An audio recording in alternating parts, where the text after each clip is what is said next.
Okay, everybody.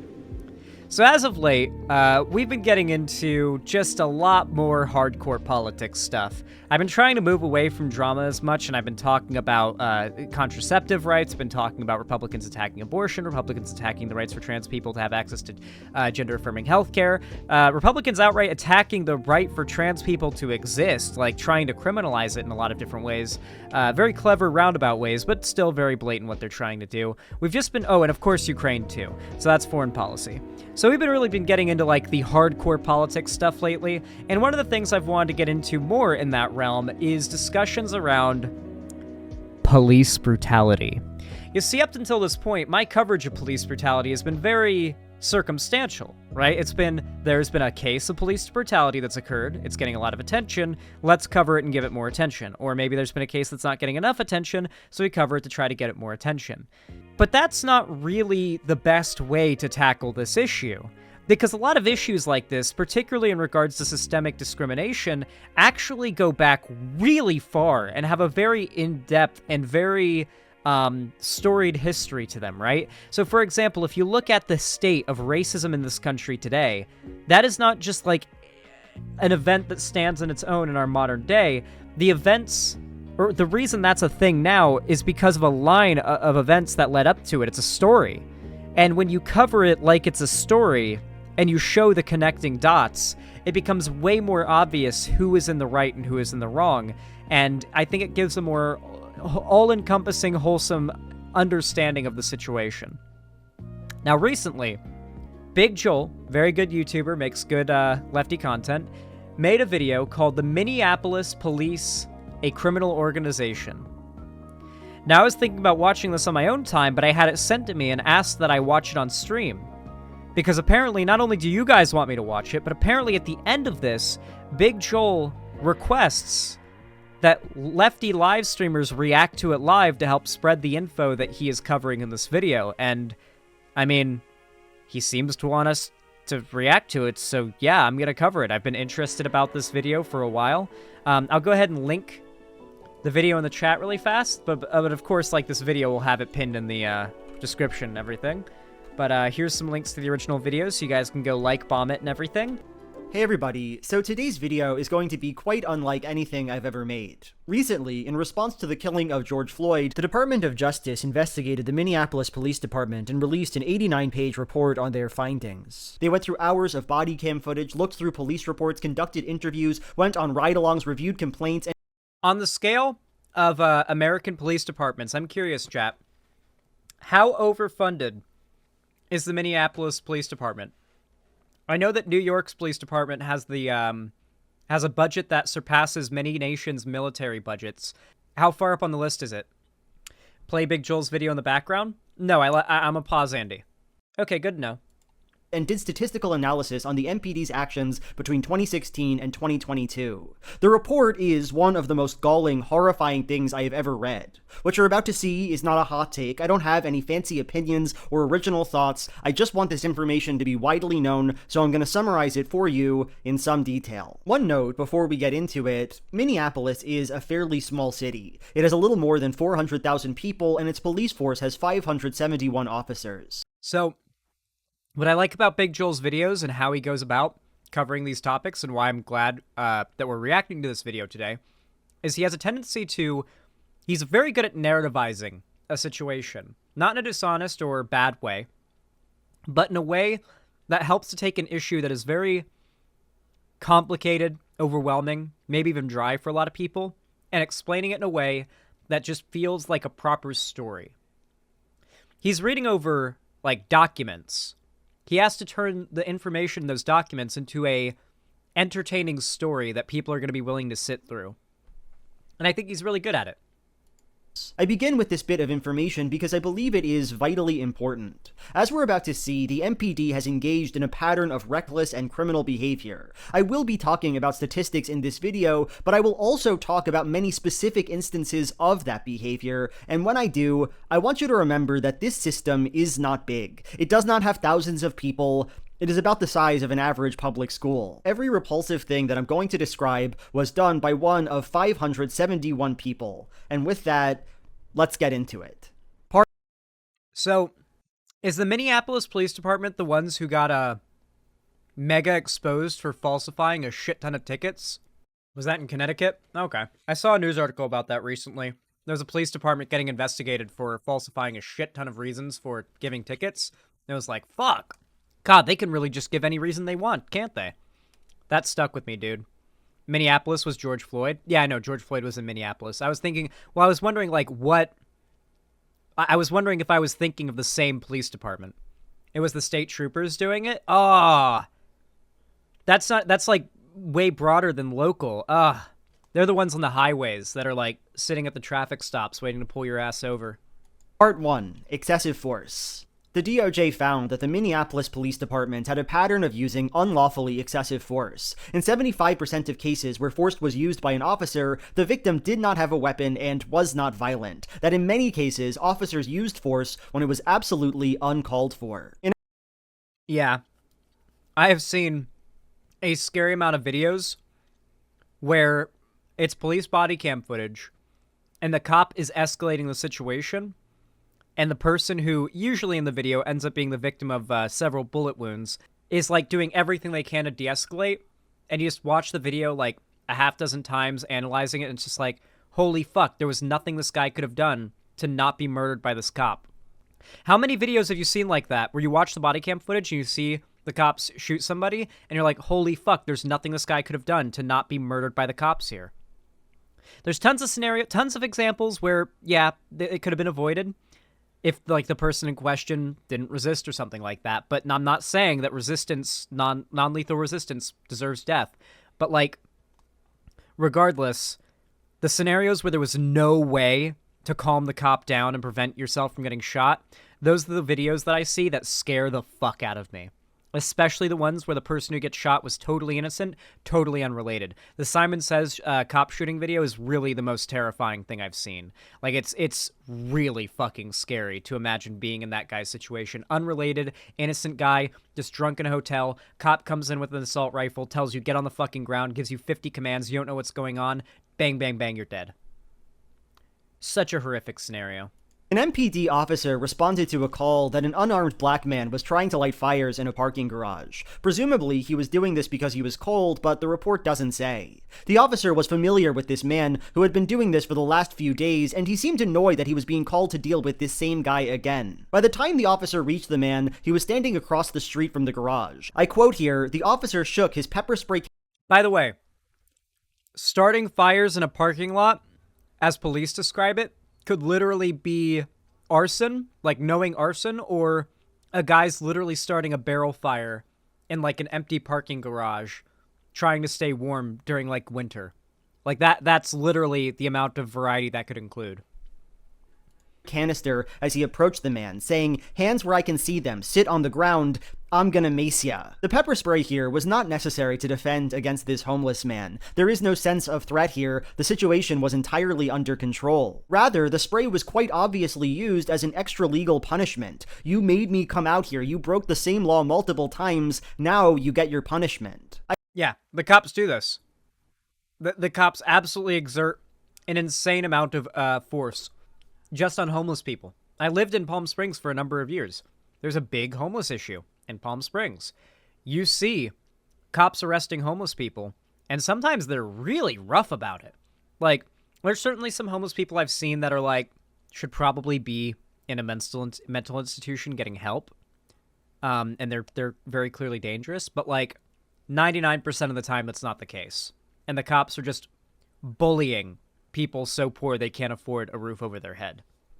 I begin with this story of a cop using obviously criminally excessive force against a nonviolent perpetrator of a minor offense because it seems to me emblematic of the culture of the MPD. It is a culture that seems to revolve around a sadistic and deranged power fantasy, the belief that those people enacting or suspected of enacting crimes are subhuman, and that any reaction to them, no matter how violent, is justified. We see the MPD enacting these kinds of illegal punishments over and over again in the DOJ report. A white man was experiencing a mental health crisis, and the officers handcuffed him to a stretcher. While there, the man spat at the officer, and the cop slapped and punched him in the face. After the man was in the hospital, the officer's body cam recorded him saying, "I'm really proud of myself. I only hit him twice." That is to say, they're bastards and they know it. A lot of cops are actually bad people. Not all of them, but I'm talking about as people. A lot of cops are just bad people. They're the profession of cop is super attractive to bad people. If you're an asshole, the idea of being a cop and having that kind of power over the rest of society or whatever is very attractive. The job cop attracts a lot of assholes. Entirely unnecessary use of force against a restrained man who posed no threat was a good day for me. I'm really impressed with myself for my...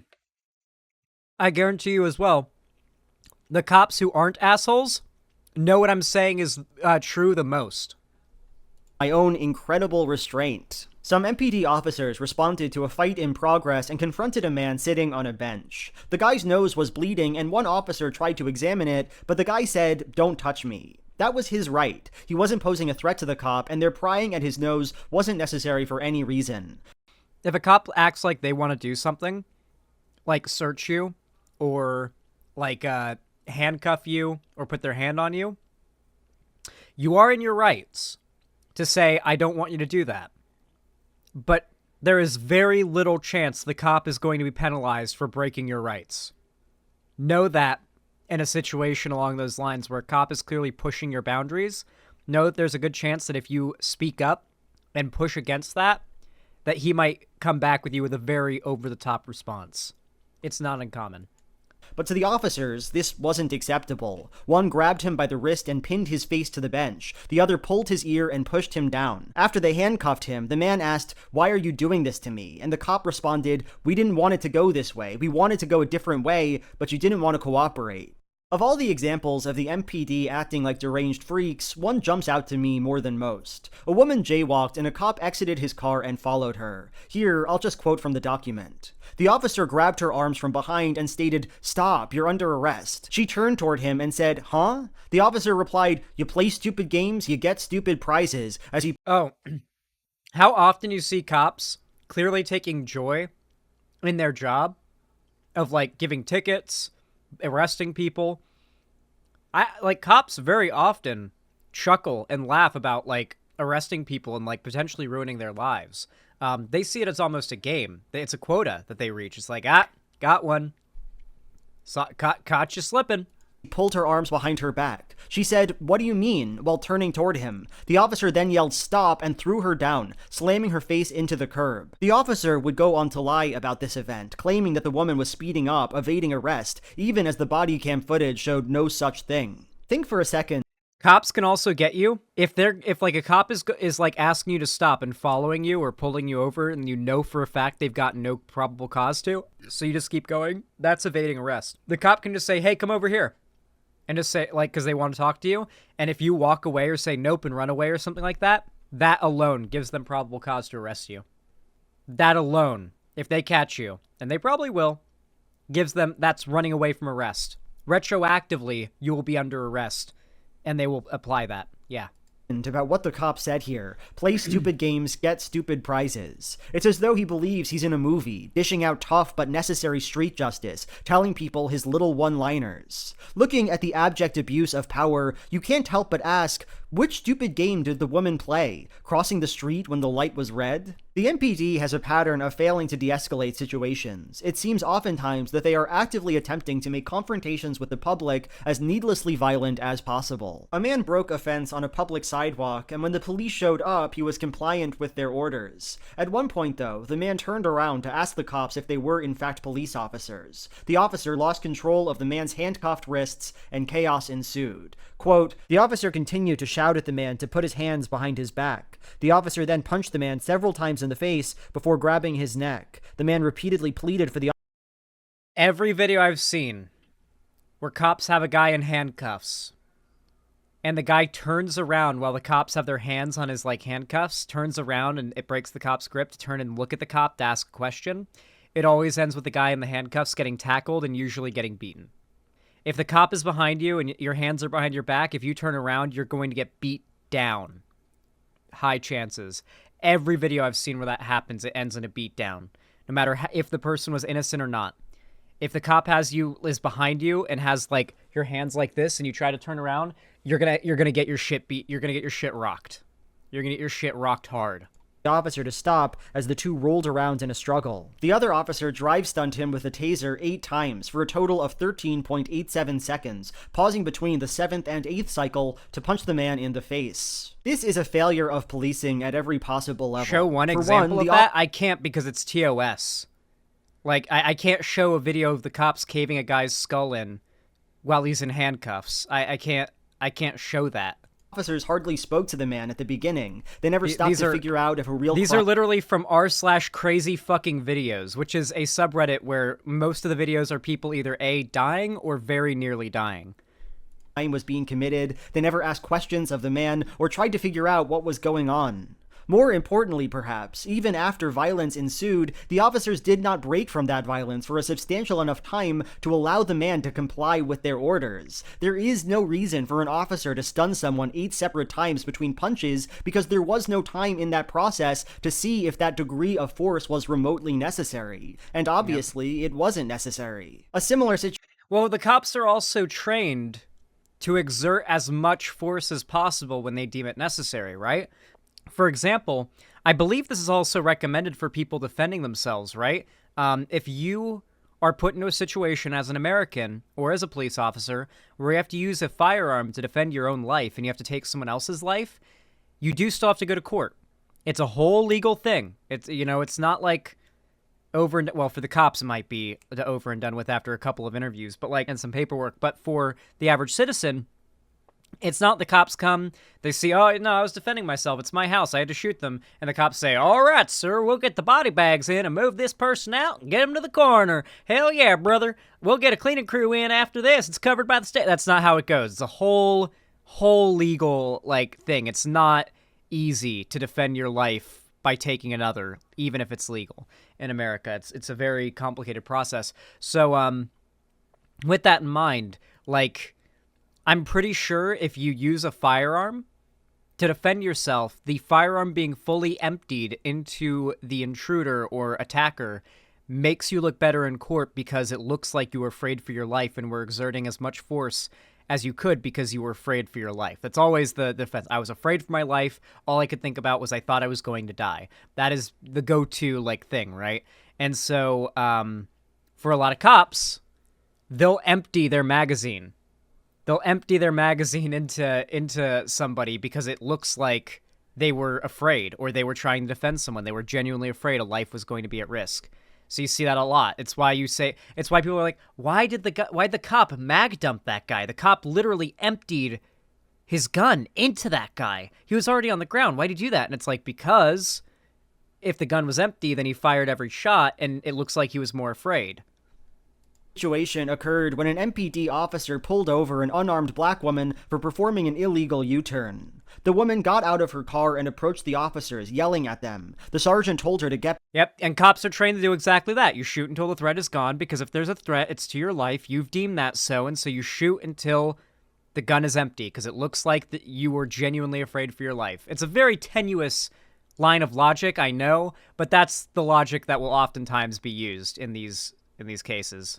Back in the car, but a language barrier made the communication difficult. The officer then told the woman to, quote, get over here, and without warning fired his taser at her for 5 seconds. After this, he pushed her to the ground and tased her again for 7 seconds as she yelled, don't kill me, don't kill me.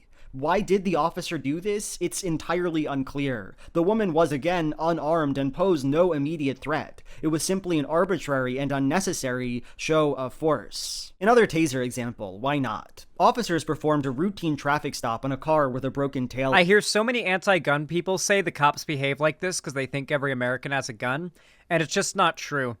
Particularly in these cities, most of their targets are people they damn well know aren't armed. Like, let's be real. Like, if cops were genuinely behaving this way because they were sure the people they were dealing with were armed or they thought they were armed, then you would see a massive increase in police shootings and police murders in rural areas where everybody knows everybody else is armed. But it's in the cities you see most of this stuff, where the minorities live in the highest particular quantity, because the police want to hurt minorities. That's all it is. They want to hurt brown people. They want to hurt non-white straight people. And so they do this shit in cities, and they pretend like they were scared.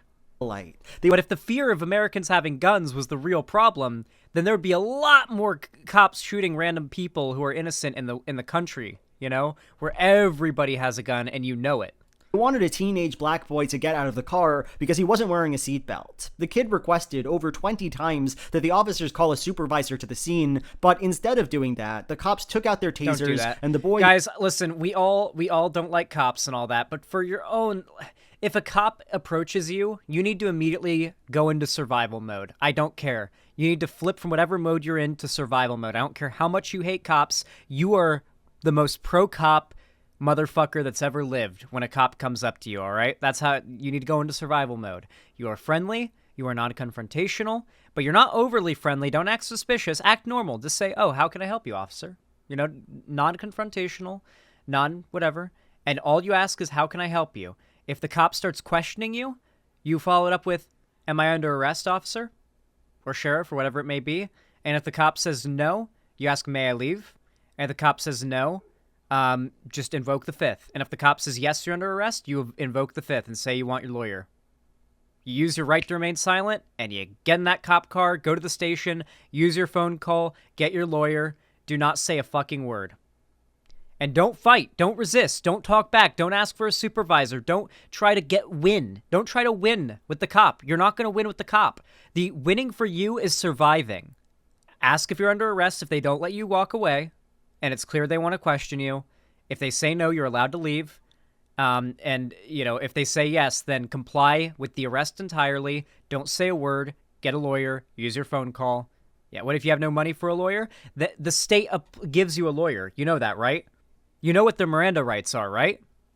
They go as follows. You have the right to remain silent. Anything you say can and will be used against you in the court of law. You have a right to an attorney. If you cannot afford an attorney, then one will be appointed to you, or one will be given to you. So you will be given an attorney. It may not be a good one, but you'll get a public defender. It's like what, Shut the Fuck Up Friday. Like, here, actually, this is very relevant. You all need to know what Shut the Fuck Up Friday is. Mark and Craig, Pop Brothers at Law. It's Shut the Fuck Up Friday, and we are here with Michael Rappaport, and we are going to review that script for you. Mm-hmm. Big brother, what do you say when the cops first pull you over? Why'd you pull me over? And when they start asking questions? Not discussing my day or night, sir. And if they keep asking questions? Politely say, am I being detained or am I free to go? And if detained, what do you say? Sir, I invoke the fifth. Mm-hmm. And then, Michael Rappaport, what do you do? Shut the fuck up. Simple, 25 words, politely, respectfully. Review it, not only on Shut the Fuck Up Friday, but every day. And don't forget to shut the fuck up. Exactly. Yelled, I'm scared, I'm scared. This kid was being menaced because he wasn't wearing a seatbelt, and rather than talking to him like a person, they, within moments, threatened him with a painful and terrifying shock. One of the most prominent places MPD officers fail to de-escalate situations is with mentally unwell people. For the record, that police officers, armed men prepared for violence, are so often called to deal with people having mental health episodes is a bad thing. It just is.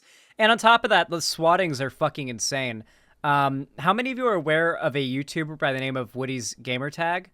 Actually, you're all aware of him. He's the guy who got asked the dedicated Wham question at Minecon 2013. Woody's Gamertag was the guy who was asked that question. He's also one of the hosts of PKA. Yes. He was swatted. It was a very famous swatting. He was swatted like years ago, like 4 or 5 years ago. And after it was all dealt with, the cops acted very cool about it. Like, we thought maybe something was up or whatever. But then afterwards, they were interviewed by the TV for by news stations for like a news interview. And they were candid with the cameras as they weren't with like the family that they just, rolled up on. And they said, we were there 100% sure we were going to have to kill someone tonight. The idea that this is a prank does not run through our minds. We were 100% sure we were going to have to kill someone tonight, and we were mentally preparing ourselves to kill. And they're rolling in with ARs, bro. If you provoke them, if you spook them, they're like deer. They're like horses. Like, I want you to imagine cops are like a horse who you are currently kneeled down next to in perfect head kicking position. Horses are known for getting spooked and, like, killing people by kicking them in the head. It's very common. I want you to imagine the cops are a horse, okay? And if you spook them, you're going to get kicked in the fucking head. The vast majority of calls related to people having mental health episodes, the person in question is not armed and is not a threat, and police only make arrests of people having this kind of episode No, it's not a Bosch reference. 0.45% of the time. The DOJ suggests that far more of these cases should be handled by primarily mental health crisis workers, and I, of course, agree with that. In any case, the MPD are often called to deal with these things, and they once again rise to the occasion. In one case, a man was sitting on a bench wearing pajama bottoms but no shirt or shoes. He had unmedicated bipolar disorder and his neighbors were concerned. The man, though agitated and loud, was compliant with officers. At one point in the interaction, though, as the man was sitting quietly, the officers fired a taser at him with no warning and handcuffed him. In another case, a concerned mother called 911 because her adult black daughter who had bipolar disorder was lying in the road. These are reviews, by the way. These are like are like federal government reviewing body cam footage. This shit was caught on camera. This isn't like, oh, these are allegations made by the people that were harassed by the cops or whatever. These were incidents reviewed over police body cam footage. This is why body cams are so important, because then you get massive like federal investigations like this. Road. Officers responded to the call and confronted the woman, who had, by this time, gotten up and was walking through the park calmly. One officer grabbed her arm, and the woman didn't like that, yelling, "I didn't do nothing illegal. I'm walking through the park like y'all walking through the park." At this point, a second officer grabbed her and put her in a neck restraint, as her mother, no doubt regretting her incorrect belief that someone helpful would show up for her daughter's emergency, said, "Don't choke her like that." A Latino man was walking through the park, using a branch as a walking stick. It is not uncommon to call the cops because you have a problem and you need their help, and for them to show up in a mood and to start questioning you with leading questions that are very clearly trying to trap you into some sort of incriminating shit, and they're clearly there to try to arrest you, despite the fact you're the one who called the cops and you're the one who needs help. That is not uncommon. Tell me I'm wrong. How many times have you seen this? There's a lot of our police activity and the police activity YouTube channel and stuff. You see a lot of body cam footage of that, where like someone called the cops and the cops are immediately like hardcore leading questions trying to get the person who called the cops and asked for help to incriminate themselves. It's like, bro, what are you doing? Stick. An officer responded to a report of this walking man. He pulled up his car and asked him where he was going. The man seemed disoriented. He ignored the officer, but nonetheless was calm. The officer then exited his car, put the man in a neck restraint, and pinned the man to the pavement for 13 minutes. He later had to be intubated because of these absolutely needless injuries, because the police of Minneapolis cannot seem to interact with the public. That means collapsed trachea, almost certainly. Like, collapsed, like, either, like, straight up broke the throat or collapsed it, because that means they had to straight up put a tube. Intubation means they took a tube connected to an oxygen machine that basically breathes for you, and they had to put it down the esophagus and into the lungs. It goes into the bronchial, like, break area, like that cross area, that crossroads in the lungs, and basically breathes the air in and out directly from your lungs for you. It's very common for people who've had severe allergic reactions and their throats have closed, collapsed trachea. That's serious injuries to the throat to be necessary, like needing that. Without escalating the situation beyond all rationality and humanity. The problems don't end with the confrontations, though, the beatings and the tasings and the threats, because when people are in the clutches of the MPD, when they have been thoroughly restrained, cops have a habit of treating them terribly. The most obvious example of this is George Floyd, whose medical needs were completely ignored by the MPD, but there are far more examples of this kind of behavior. In one case, the police were transporting... I like how the best case scenario for people who defended the cops with the George Floyd shit is that the best case scenario for them with their propaganda and their lies is that the cops were so negligent that he died of an overdose on their watch and they did nothing to save him. Like, that is the most charitable but still based on lies meant to defend the police scenario for them. There's like no scenario in which the cops are heroes or we're in the right. even if you go with their lies that they try to use to defend them to make the cops look less like murderers.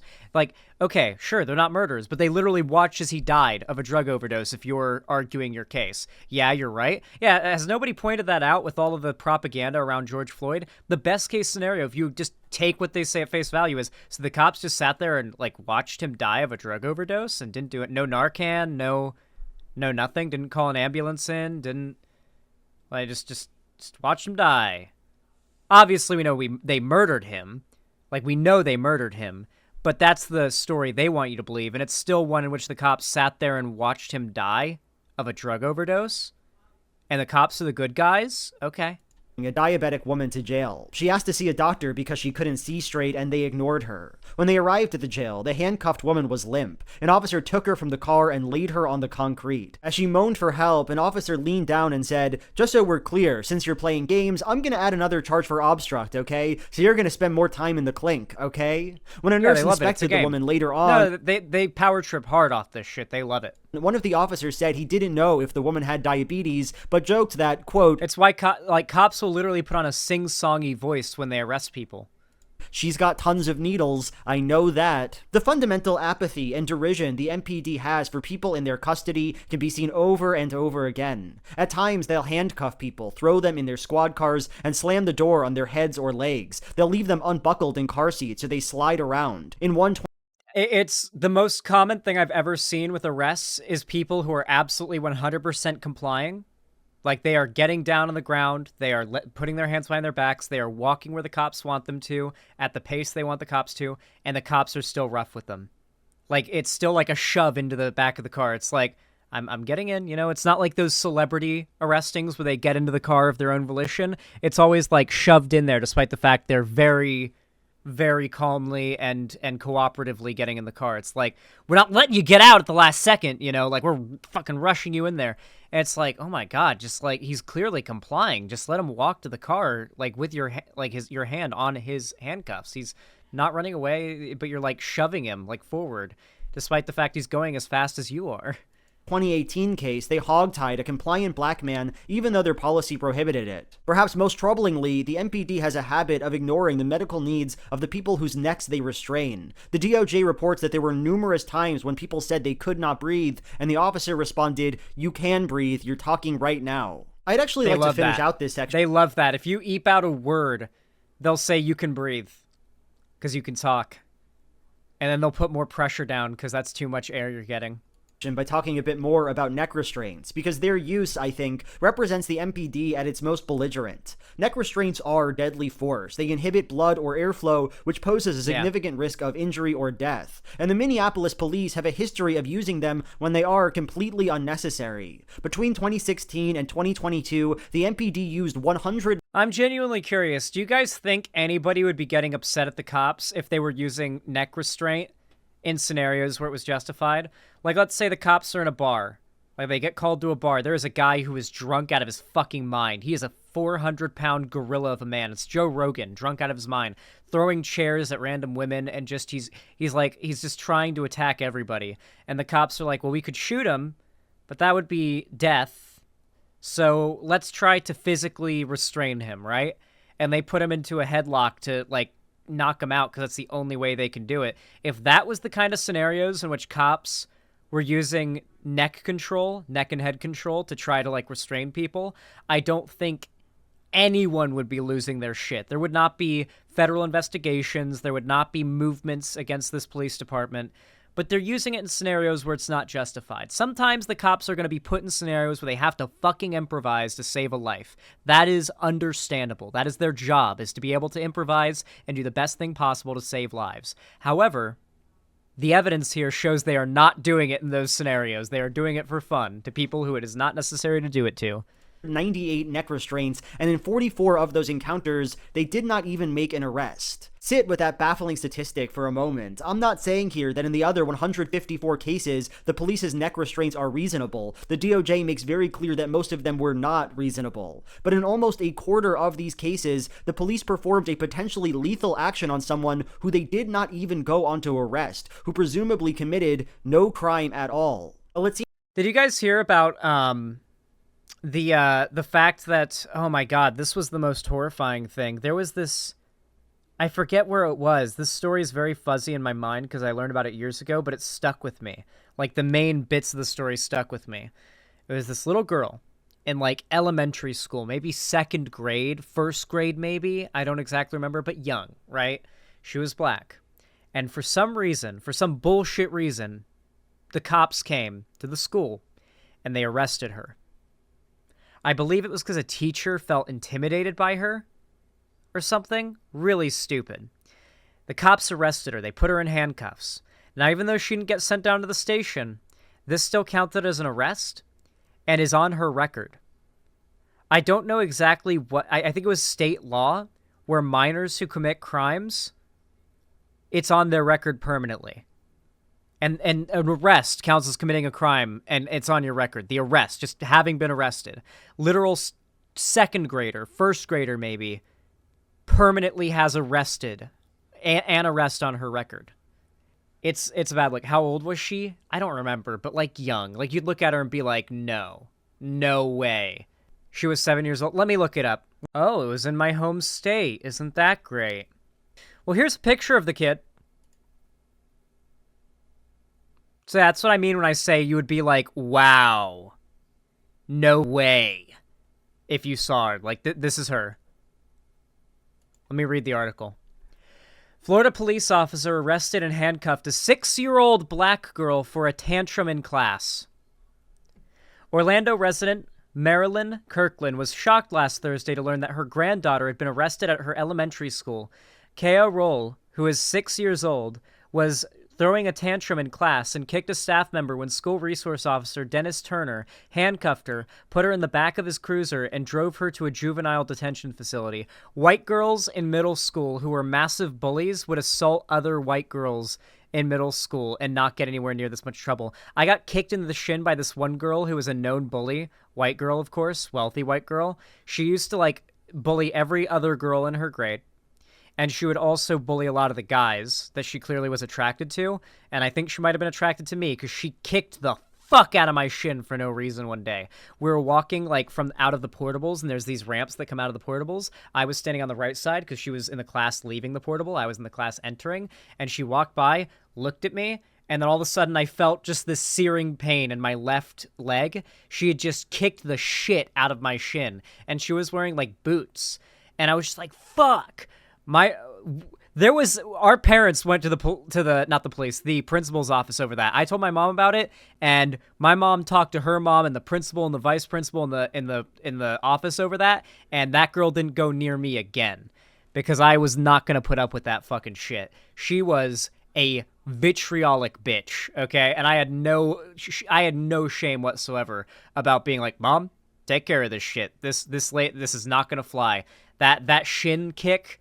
I'm not dealing with that shit again. No. So yeah, that was the whole thing. My mom had to go to a parent-teacher meeting type thing. Anyway, by the time, like, what my point is, it is very normal for kids even older than 6 years old to maybe throw a temper tantrum and maybe hit a teacher, but if they're a kid, you don't call the fucking cops on them. By the time Kirkland heard about it, her granddaughter was being fingerprinted and officers had already taken her mugshots. How do you do that to a 6-year-old child? And because she kicked somebody, Kirkland said to WKMG. A literal mugshot of a 6-year-old girl.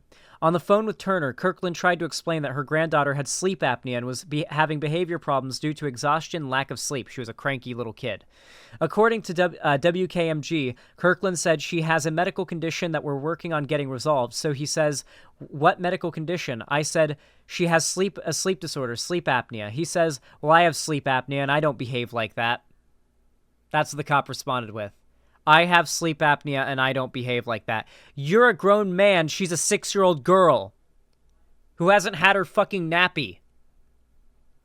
School resource officers are police who have been dispatched to provide security to schools. Yeah, so for those of you guys that don't know, in America, when you go to lunch or, like, you know, occasionally when you look out the hallway, there's like 1 to 2 cops in the school at any given time that are, you know, have a gun on them, a taser, pepper spray, everything. They're cops that are just kind of patrolling the school. So, like, if you're an American, like, student that grew up anytime from, like, my generation, really, you knew about the school resource officer. There's just a cop walking around with a gun right behind you while you're eating lunch. When you're eating lunch as an American school kid, you are always within like 15 to 20, maybe 50 feet at the most away from a gun.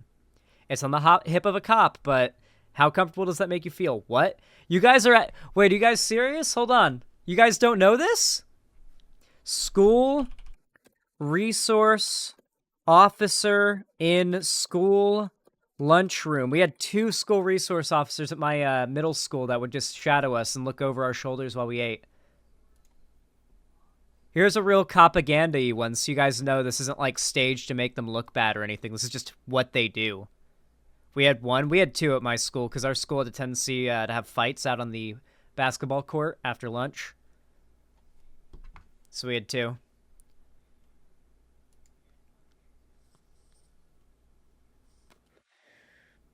You can't... She's got her hand on her gun. You can't see what kind of gun she has because her hand's on it. She's a literal child. The lady that was our main school resource officer that was there every day was a much older woman, like maybe in her 60s. But yeah, this is very, very common. I mean, this is every public school in America, I'm pretty sure.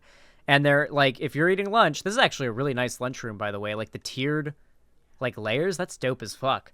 But yeah, like that's yeah. She looks like she actually looks like a nice school student resource officer. I will say, looking at this as an adult, her hand's on her gun, not comfortable with that. But yeah, I mean, there are plenty of school resource officers that take the job seriously and are fairly nice and just break up fights. But it should just give you an idea of what the state of America is, that we have armed cops that patrol the schools. And we're still having conversations about how to prevent school shootings. Because, do you guys know why? Do you guys know why? Because when a school... This is why I'm against open carry. It's because when a school shooting happens, the first people targeted by the school shooter are those that are armed and can defend themselves. It's the same thing if, like, there's a mall shooting, they always go for the people who are open carrying. Church shootings, they always go for the people open carrying first. So yeah, it's very often that the school resource officers die first because they are hit by surprise, and they are the first targets of it because they have guns and they're open carrying them. It's why I'm just generally against open carry. Like, maybe if you're hunting or you're fishing, that's like a different, or protesting, that's a different scenario. But if you're practically open carrying, like pistol on your fucking hip, showing it off to people, you're an asshole and you're also stupid. Anyway, yeah, this story is horrific. I feel like it was very relevant to give you an idea of like just how biased the cops can be. Casino Man was kicking his car and saying that he was going to kill somebody. When the police came, he was agitated, yelled that he was the creator, and threatened to fuck the officer up, but he posed no immediate threat. Standing with his arms outstretched, one holding a beer, the other hand empty, an officer crept up behind the man and squeezed his neck until he was unconscious. To emphasize the obvious, it is not now nor was He stealth assassinated him! Like it's fucking Assassin's Creed! it ever legal to use an unconscious neck restraint on a man whose resistance was entirely passive. In another case, a mother called the police on her teenage son because he'd allegedly assaulted her. When they came, the 14-year-old black boy was lying on the bedroom floor playing with his phone. Officers moved to arrest him, but he moved away, and one officer struck him in the head multiple times with a flashlight and pinned him to the wall. Then, the cop kneeled on the boy's back or neck for 15 minutes as his mother yelled, "Please do not kill my son. He's only 14. You've already got him in the handcuffs. Please take your knee off my son." This reminds me of that one story where the lady called the cops to prevent her son from killing himself. And the cop showed up and saw he had a gun in the car because that's what he was going to use to kill himself. And so they pulled out their guns, like with the lady literally standing 5 feet off to the side, and just unloaded on the guy and killed him right there in front of her. She screamed, "Stop killing my son, stop killing my son," just screaming at the top of her lungs. They called them there to help de-escalate him trying to commit suicide because he locked himself in the car and he had the gun, and they just unloaded on him and murdered him right in front of her. Let's see if I can find a censored, safe for work, safe for YouTube version of that, because some of you guys might not understand how horrific what I'm describing truly is. But I think a lot of you guys who are just kind of imagining it need to see it because it's worse than you're imagining. Yeah, this is from NBC News. This should be safe for work. This should be safe to show on YouTube and Twitch and all that good stuff. No gore or anything here, by the way. There's not going to be anything gory. It's just going to be like audibly, it's horrific though. Let me see your hand. Let me see your hand. That's the mom. The York County Sheriff's Office facing a lawsuit. Attorneys for Trevor Mullinex say deputies were negligent and malicious in how they handled an interaction with him in 2021. Almost 50 shots, including to the back of somebody's head. That person's not a threat. They say, Well, yeah, because they empty their magazines entirely because that's how they can justify saying they were scared. Mullinex was considering suicide when law enforcement was called to help. Attorneys say his mother, Tammy Beeson, was standing by the car consoling him when officers opened fire, shooting Mullinex 9 times. He survived. Oh, he survived, I forgot. All we wanted was to get some He barely help survived. for my son. Never in my life have I ever I forgot that was a good ending. He survived. Okay. Well, actually, that's slightly silver lining. He survived, but 9 gunshot wounds. That did some permanent damage, guys. imagined that I would be put in danger by someone on the law enforcement. In dispatch audio and body camera footage shared by Mullinex's attorneys, you can hear investigators ask about warrants he had before the shots rang out. York PD was looking for Trevor Mullinex last night. They're saying it's burglary first and malicious injury. Video shows when they arrived at the scene, officers tell someone at the home. He's got to go to jail. But attorneys say those charges were later dropped. They took he's got warrants, and overlooked the fact that this initially was a welfare check from his cousin that said, we're just trying to get some help from our buddy. In a statement to WCNC Charlotte, the sheriff's office stood by their actions, saying in part, quote, Mr. Mullinex chose to put these men in danger by pulling a shotgun. These deputies responded appropriately to the threat as they were trained to do. The fucking sheriff's department, as expected, defended the actions of the cops. Always their first response to say the cops did exactly what they deemed was necessary in the situation. Every single time this is what they do. Unless there is an insane amount of public outpouring where they have to do a little PR, then they'll walk it back. Had Mr. Mullinex made different choices that day, deputies would not have been required to use force. But attorneys say Mullinex planned to use the gun on himself and only wanted support, with Mullinex adding he hopes the suit helps others facing emotional challenges. If it helps even one single person in this world to not have to go through what me and my family have, I'm okay with it. Seems like he's recovered well enough. Not well enough, but as much better than I would expect, if I'm being honest, guys. That's at least a bit of a silver lining. Obviously, you can't see past his, torso, but, he's standing up, he's talking, he's looking around. I hope he recovered well. Yeah, it's... These discussions about American cops are fucking serious. And there are a lot of YouTube channels that are dedicated to propaganda. Have you guys noticed that lately? The rise of, independent, non-cop or government-affiliated propaganda channels? Usually, well, sometimes it'll be run by, ex-cops doing pro-cop content. It's become really common lately. Donut Operator's a good example, yeah. I've started to see a lot of the pro-cop content made by people who are not even active cops, ex-cops, if anything, doing, propaganda bootlicker content. Yeah. It's gotten pretty big on YouTube. For the record, that officer was Derek Chauvin, who would continue acting as a police officer and, 3 years later, kill George Floyd in much the same way. In 2020, in the wake of Floyd's death, the MPD banned neck restraints, and while this is, of course, a positive step, the response police officers had to the policy change is illuminating. Many felt the choice to ban potentially lethal action was politically motivated, an overcorrection that would lead to more force. As one officer put it, anytime someone says politically motivated, as their attack on something, you immediately know they're full of shit. When their only response is, this decision is coming from people that disagree with me politically, and that's their only argument against it, it's just, they're full of shit. If you can't touch the head or neck, the result is you punch them. A sentence that confuses me for 2 reasons. First, punching someone is preferable to restricting their blood and airflow. Second, The MPD already punches people a fair amount. While neck restraints have gone down since the ban, officers still sometimes use them illegally. In one case, an MPD officer restrained the neck of a protester who threw a punch. In another case, an officer restrained the neck of a black man to stop him from running away with some sneakers.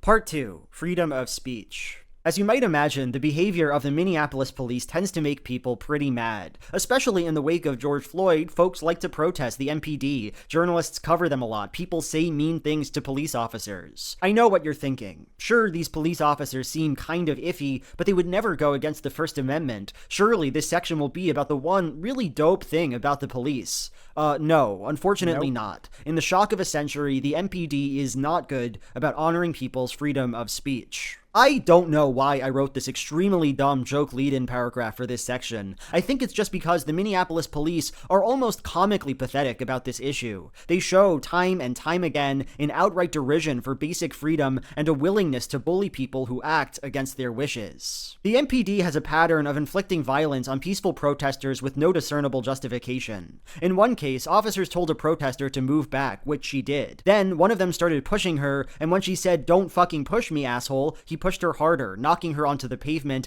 And so, who remembers the Minneapolis protests where in like the first day of the Floyd protests, the press, like people recording with cameras, like big bulky cameras that were just standing there like pushed up against a wall on the sidewalk trying to record like the picket line, where the cops were running in and bashing reporters holding big clunky, clearly like reporter cameras from like they were Australian reporters, like a lot of European reporters, just bashing them with riot shields. Who remembers the one that was really big on Twitter? Oh yep, this is it.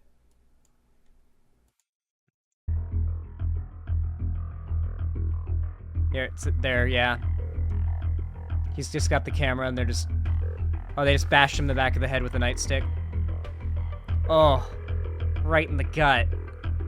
He turtles up. They reach for his camera, try to break it. Ugh.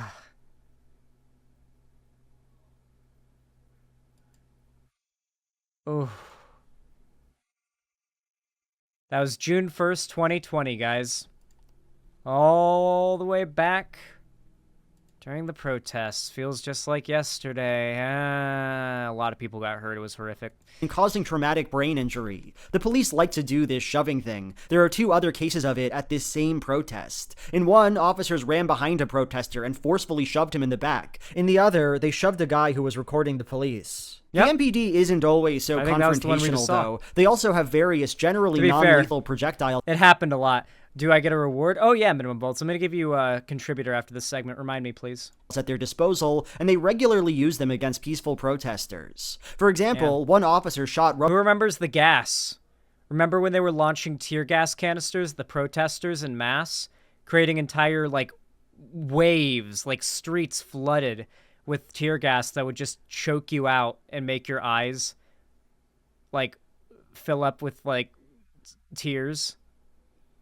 Like, dude, they were very, very violent.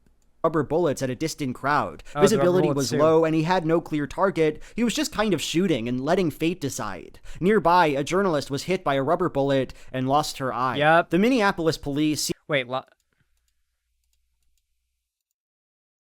trans? Because I was mutuals with that journalist on Twitter. I'm pretty sure. Were there 2 journalists that got their eye shot out by rubber bullets? Or am I thinking of someone else? Because there was someone that went by Lens on Twitter who I was mutuals with who got their eye shot out. Literally shot out. Carl from The Walking Dead style. Spoiler. At the protest by a cop. Yeah, there was another. Okay, it just happened twice. There's multiple journalists at these protests who had their eyes shot out. Shot out with rubber bullets by cops.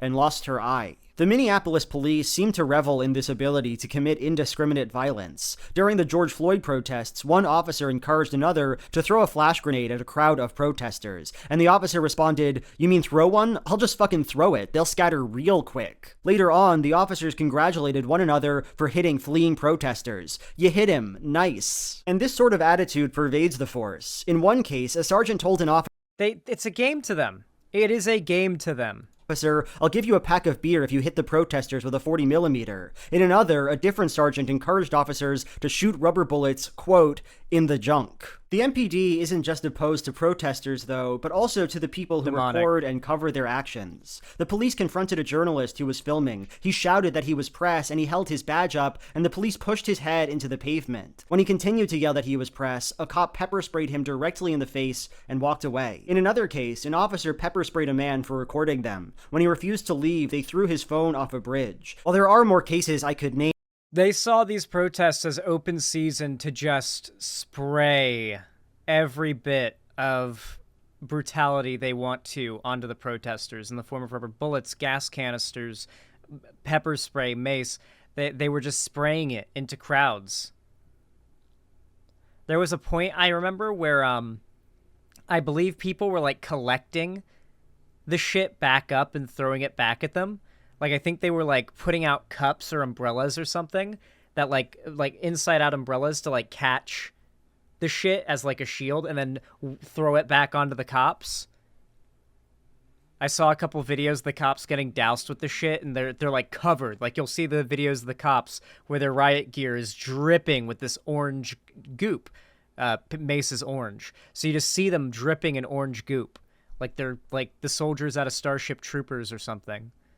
But it's the pepper spray they've been firing at people.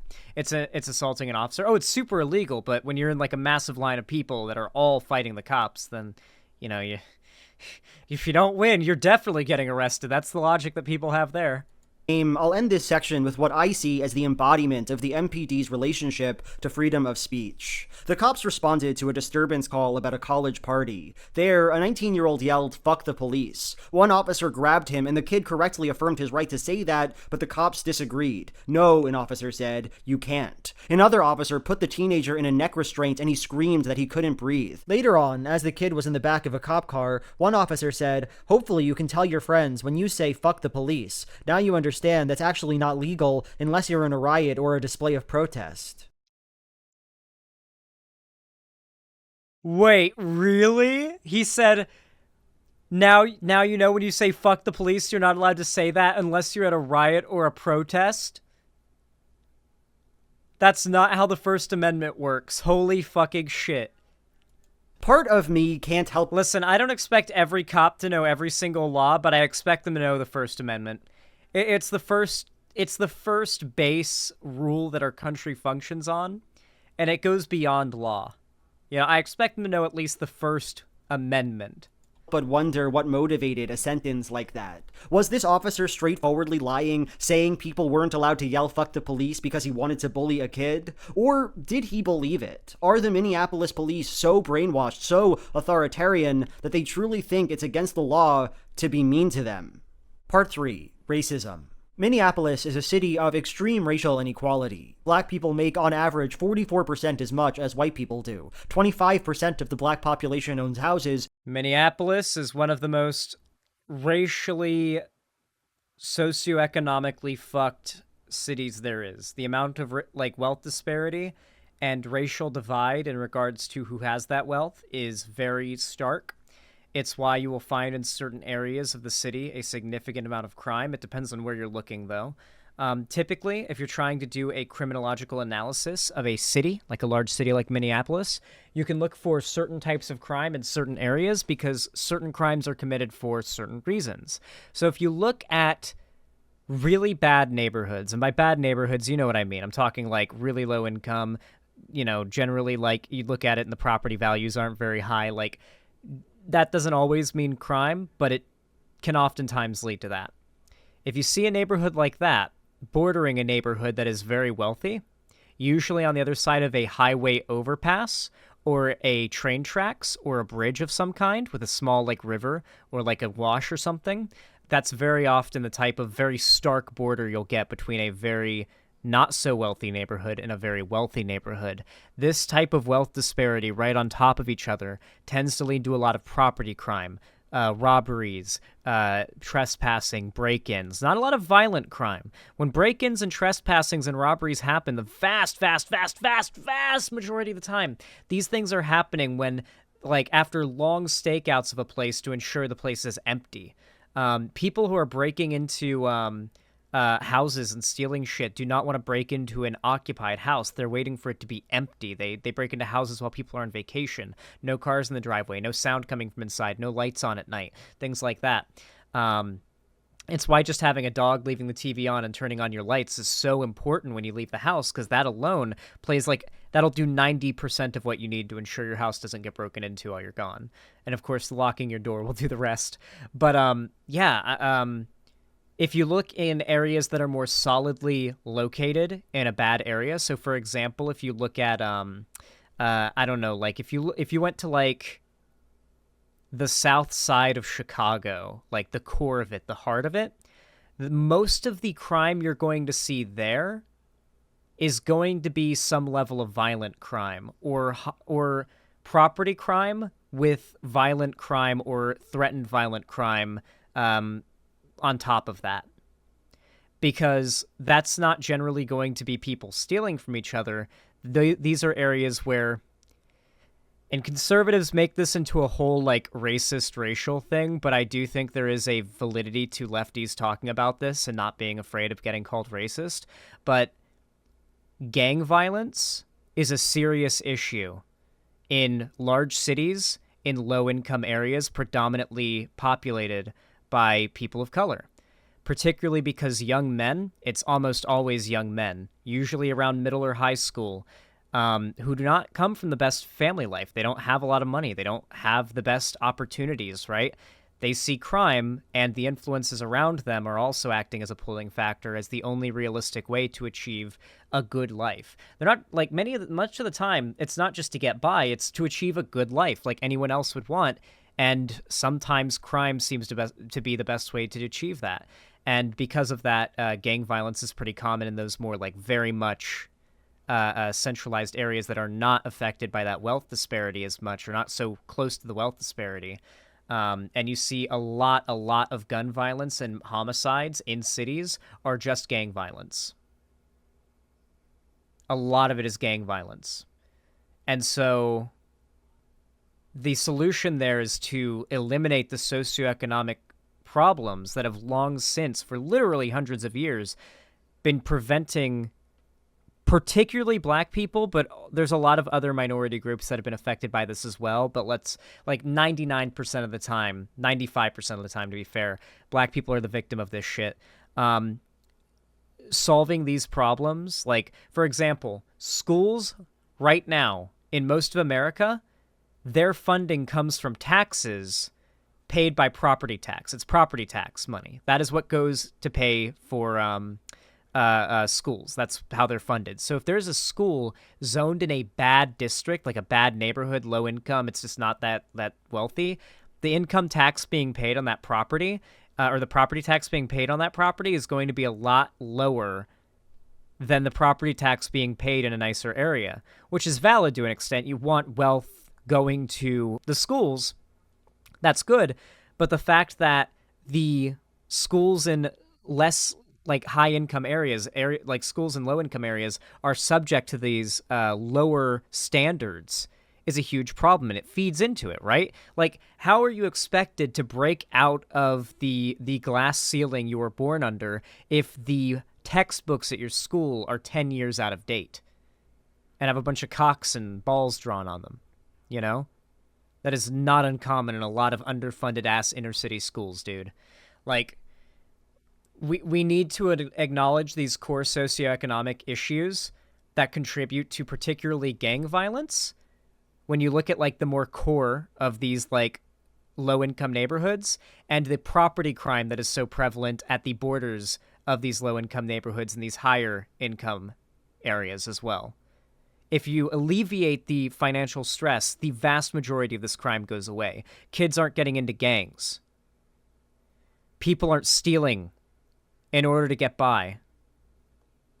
Gangs are just illicit businesses, get rid of the demand, and there's no need to protect the supply. It depends on what you mean by gang, right? Because there's like legit fucking gangs, right? You've got like serious fucking organized shit that exists within like the inner city, and then you've got groups of teenagers who are like not very like usually teenage boys who are not making good decisions, and they end up getting themselves arrested, and their lives are ruined from that point on because they had a gun on them, they had drugs on them, they were selling to a friend, they were stealing from somebody. It's very common. The cops over-police the fuck out of these areas. So even though there are tons of white kids doing this shit, this isn't something that just like non-white kids are doing. There are plenty of white kids fucking trespassing, shoplifting, stealing, all that shit, but these neighborhoods are not as overly policed.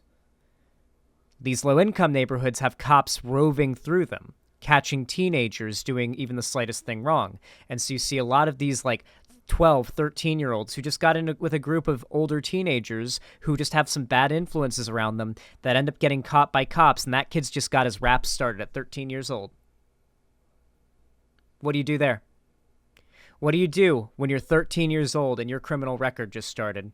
Because you went out to play that day with some kids that weren't the best influence. I've mentioned it before, and I don't like to go into a lot of detail because I don't want to dox, but I have a friend back in Florida who I knew from very young, like childhood, grew up with him. We weren't like super duper close, but we were constantly like meeting up and catching up and stuff, almost like distant cousins throughout my childhood. And he doesn't live in the best neighborhood, or he didn't live in the best neighborhood. He's in prison now for the second time, and he just fell in with the wrong crowd. He just fell in with the wrong crowd of people around, I would guess, 16, I think, if I remember correctly. And I think went to prison for the first time, like, before turning 18, got out, and then right back into prison, like, literally a couple weeks later. Like, maybe not even a week later, for armed robbery. He went in less than 18 years old. Many, many such cases.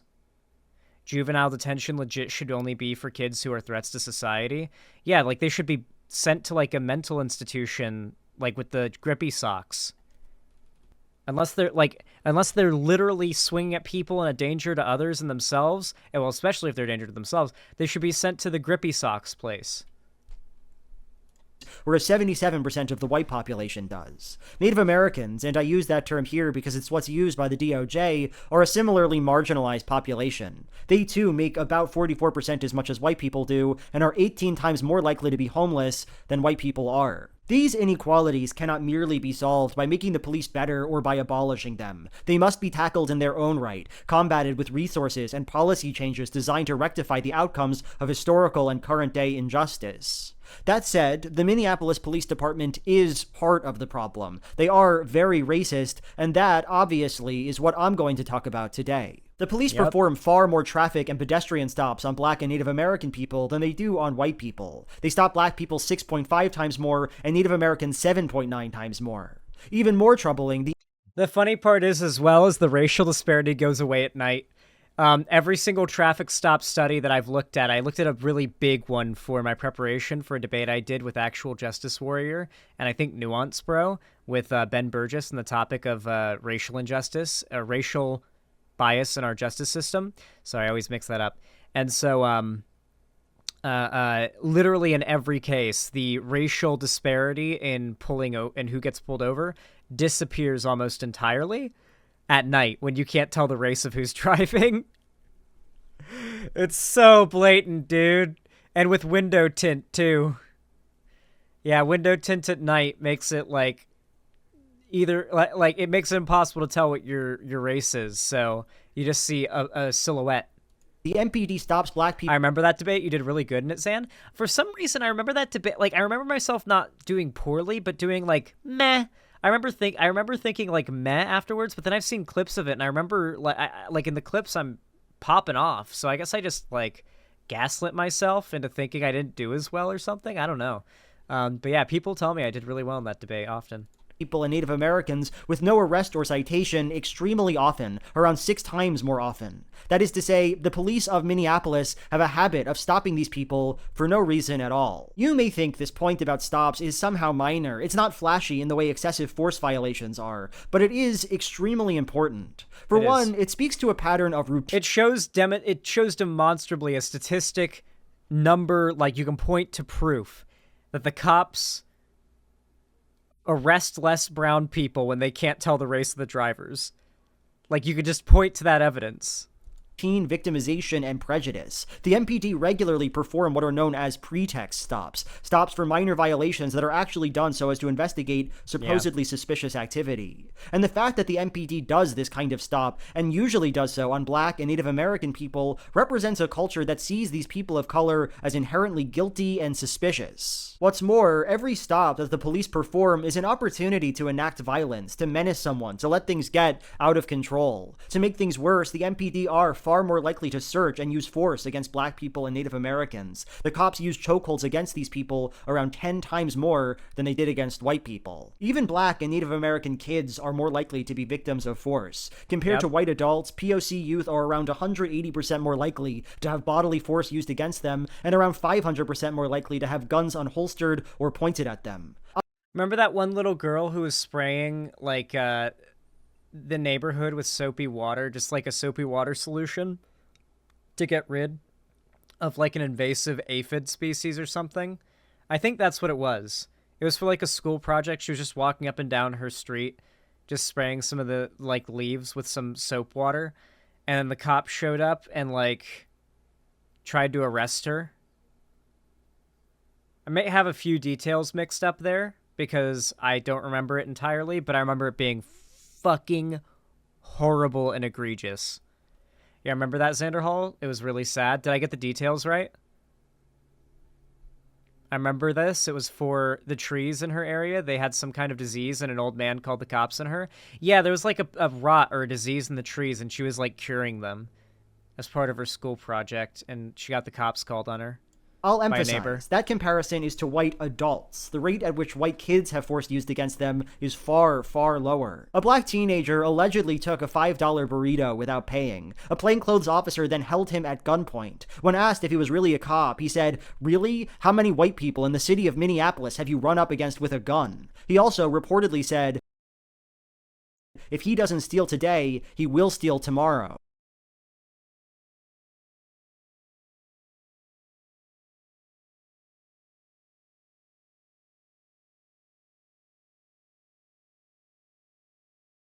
According to an arbitrator assigned to review discipline, an officer approached a car and ordered the teen driving it to get out, threatening, "If you fuck with me, I'm gonna break your legs before you get a chance to run." The teen then asked why he was being arrested, and the cop said, "Because I feel like arresting you." And when the kid called him racist, he responded, "Yep, and I'm proud of it." He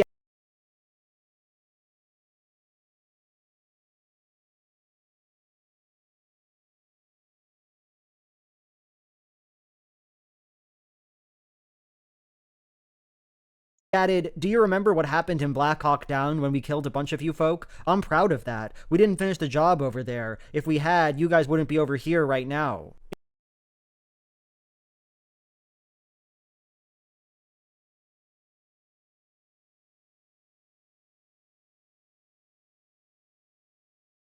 In one case that I find particularly illustrative, a Black woman called up the MPD about a guy putting up flyers threatening Black Lives Matter activists. The cop who answered said Black Lives Matter was a terrorist organization and that, quote, "We are going to make sure you and all the Black Lives Matter supporters are wiped off the face of the earth."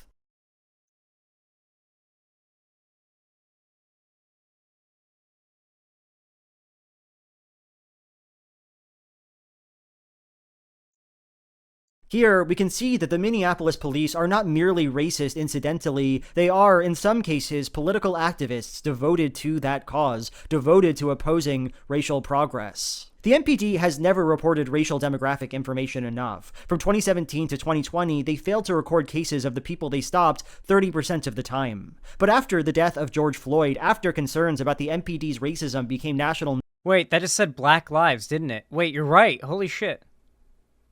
We are going to make sure all of the Black Lives supporters. Bro. I totally skimmed over that, dude. Because I always know that when they say Black Lives Matter, they just mean black people. I didn't even realize that he didn't even do the dog whistle. He just said it. He didn't say Black Lives Matter. He said Black Lives. He Freudian slipped at least. That or he went full mask off. So did Big Joel. Yeah. Dude. Bro. That quote, we are going to make sure you and all the Black Lives Matter supporters are wiped off the face of the Black earth. Lives supporters. Here, we can see that the Minneapolis police are not merely racist incidentally. They are, in some cases, political activists devoted to that cause, devoted to opposing racial progress. The MPD has never reported racial demographic information enough. From 2017 to 2020, they failed to record cases of the people they stopped 30% of the time. But after the death of George Floyd, after concerns about the MPD's racism became national news, the problem became even worse. They didn't report people's races in 65% of stops. The MPD knew they had a problem, knew that they were racist, and their response was to hide that information as much as humanly possible. Just don't fill out the part where it asks the race. While I think it's important to end this video with a discussion of accountability, it's a difficult section to write, and that's for the simple reason that the list of things the Minneapolis police did wrong and the list of times they failed to account for those things is essentially an identical list. While there are extremely rare exceptions, a general rule underpinning the MPD is that it does not do anything about how much it sucks. Take the MPD officer who threw a jaywalking woman to the ground as he said, play stupid games, get stupid prizes. Yep, Instead of dealing with this naked use of excessive and cruel force, the MPD lied about it, claimed the woman was resisting the officer and speeding up, even though none of this is caught on body cam footage. The woman's complaint was dismissed. Remember, all of these are from body cam footage. This isn't like hearsay and allegations and quotes and he said, she said. These are federal investigations, or federal investigators reporting what they found on that body cam footage. Hundreds of thousands of videos of body cam footage.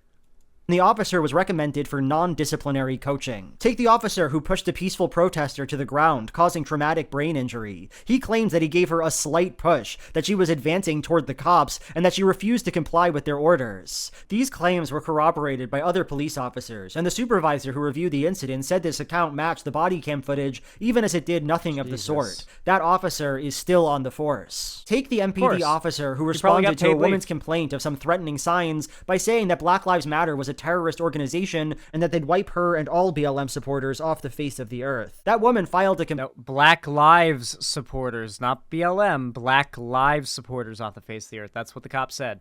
Complaint, but it went nowhere. Just like the other 9 complaints that officer received, that cop still works for the MPD. Take a police officer who responded to a home security system false alarm. He scaled a 6-foot fence, went into the backyard, and shot 2 dogs. In the body cam footage, these dogs were doing I don't know. I don't like how do you keep yourself from ending up in an obituary after you witness the cops killing your dog? It's over. No human can like handle that. That's just instant fight mode for any human being, I feel like. I can't imagine a human who wouldn't just like literally black out. I genuinely can't. I just remember that vid where the cop pushed an old man who just walked up to him. He fell on the pavement and a massive amount of blood started pouring out of his head. Yeah.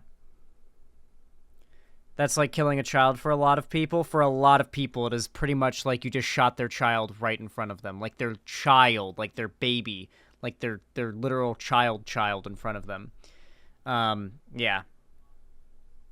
Nothing wrong. One walked toward the officer wagging his tail, and the other approached in a non-threatening manner. But the officer lied, and it doesn't matter, by the way. If you get swatted and you have pets, a 99% chance your pets are gonna die. If they're not in a tank or a cage, or like if it's not like a fish or a lizard or something in a tank or a cage, if your house gets swatted and you've got a dog, it could be a fucking Pomeranian. It's probably going to be shot or otherwise killed by the cops. If your house gets like a SWAT team coming into it wrong, even if they got called to the house next door and they come to your house, your dogs are probably going to die. Your cat's probably going to die. Because your pets, especially if it's a bigger pet, doesn't understand what's happening, will start freaking out. And yeah. They'll shoot a lab. They'll always claim they thought the dog was a pit bull, too. Yeah. That's their go-to. I thought it was a pit bull. Supervisor who invested the incident lied for him, claiming that the dogs were growling and running toward the officers threateningly. In the end, the city paid $150,000 to settle the ensuing lawsuit, but the cop who shot 2 dogs for no reason went on to non-disciplinary training. The dogs lived, by the way. They're living dogs. Thank God. Consider the case of a police officer who, in 2014, punched a man in the face multiple times with a closed fist even as he was handcuffed behind his back. There was no investigation of this behavior. No one even looked at the surveillance footage of the incident, and the cop went on to use unreasonable force many times during his career. In one case, that same officer kicked a man in the face after he was on his hands and knees, causing a traumatic brain injury. Only after this case, after 68 uses of force and 8 separate investigations spanning multiple years, was this cop finally convicted of assault. A different cop, an unrelated cop, had a career where he choked an 18-year-old developmentally disabled student, punched a woman in the face, knocking her unconscious, and beat a man unconscious outside a bar. While the city paid out multiple settlements related to these actions, the cop remained on the force for 12 years. They paid him to do this shit. I could keep going and going and going and going here. I promise there is no end to the cases where cops did horrible things with no repercussions, but here, let's move on to the bigger picture. Because of all the problems with the MPD... And the thing is, these stories just increase the higher rate of Nazis and racists, because if you're a Nazi or a racist white person, you hear about this and you're like, this is what you get to do if you're a cop in Minneapolis? And they just fucking pog out, and that's going to be their next job. Its bureaucracy is one of the most troubling. Every level of the system works to protect the police, just as the police protect each other. Let me quote here my favorite bit of writing from this entire DOJ report. Instead of a clear, straightforward accountability system, MPD's system is an opaque maze, with multiple dead ends where meritorious complaints are dismissed without investigation and often for no discernible reason. Significant allegations and complaints are mischaracterized or ignored. Officers who commit serious misconduct are diverted to coaching or retraining, and sometimes the coaching or retraining never happens. If MPD does investigate a complaint, obvious misconduct is often overlooked or excused. By the end, the investigation has often taken so long that the complaint becomes stale, leaving problematic officers to continue committing misconduct for years. To actually make anything happen to these officers, it takes an insane amount of prolonged years and years of media attention. It's why right-wingers keep getting mad about us still talking about the George Floyd thing, as they like to say, because they know that if they can just ride out the timer, then, you know, Derek Chauvin would just get off scot-free because there'd be no one paying attention, and that's just what happens. But protesters aren't letting up. They're keeping the media craze going. They're making sure that people know these protests are still happening. Justice hasn't been met out yet, until it is. There is no accountability. There is no justice. The MPD's most primary weapon is systemic failure. I'll end this video on one note. In all its cases of brutality and excessive force, there was only one time in the last 6 years where officers were ever investigated for not holding one another accountable, for not stopping the use of unreasonable force. And that is the case of the officers who failed to intervene when Derek Chauvin murdered George Floyd. The MPD is a criminal organization, and the only way they can be brought to justice is if we bring them to justice.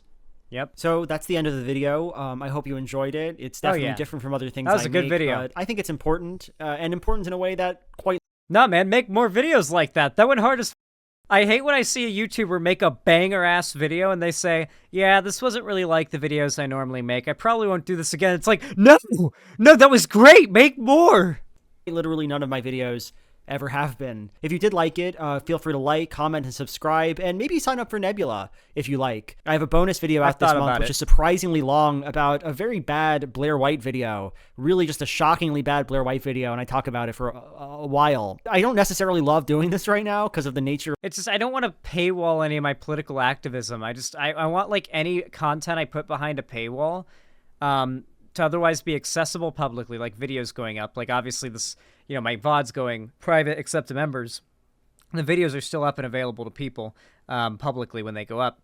But like for my Patreon content, it's not going to be political stuff, at least like not me trying to do political activism stuff, because I'm not trying to paywall my political activism because then it's useless. It has to be public. It has to reach a large audience. And so, like, my Patreon, like, extra stuff for you guys is going to be, like, you know, me and my friends playing Minecraft and, like, us doing a watch party of a show, you know, just stuff that I know those of you guys who like me so much are willing to pay for my Patreon would probably be willing to watch, because you'd probably be willing to watch me do anything. Of the material, but anything. I didn't do it last month, so now it's time for my Patreon question of the video. John Jackson asks, what is your opinion on the most controversial topic of our time, banana-flavored things? Do they actually taste like banana? And follow-up question. Okay. Did he actually, does he actually say in this video that he wants people to react to this? Because I was told by multiple people he wanted streamers to react to this. Almost there? Okay. Do you like them? No. Repulsive. Disgusting kind of treat. Laffy Taffy and Runts are the two banana candies that I'm thinking of right now that are have a banana flavor. It's not really a modern thing. It feels very passé. It feels very old school in the candy making community. You're not going to see like a Skittle that's banana flavored. Does he talk about candy the whole rest of the time? You don't have to commentate on it if you don't want to. It's fine to stream. Oh, here we go. For the record, I have no problem with anybody who wants to stream this video. It's completely fine by me. I think it's best to get it out. You don't have to commentate on it if you don't want to. It's fine to stream it. Just fool. I am autistic, which means that I have to pause every 5 minutes or less and explain like a literal 10-minute long or more diatribe in relation to what you just said. To elaborate further on your point, I have a disease of the brain. It is called brainworms, and it makes me pause everything constantly. This video is 31 minutes long. This recording's been an hour and 33 minutes long. I have added more than an hour of commentary to this video. Like, you know how Hassan and XQC are getting for their reactions right now?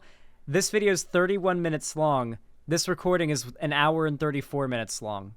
That's what I call a transformative fucking reaction, dude.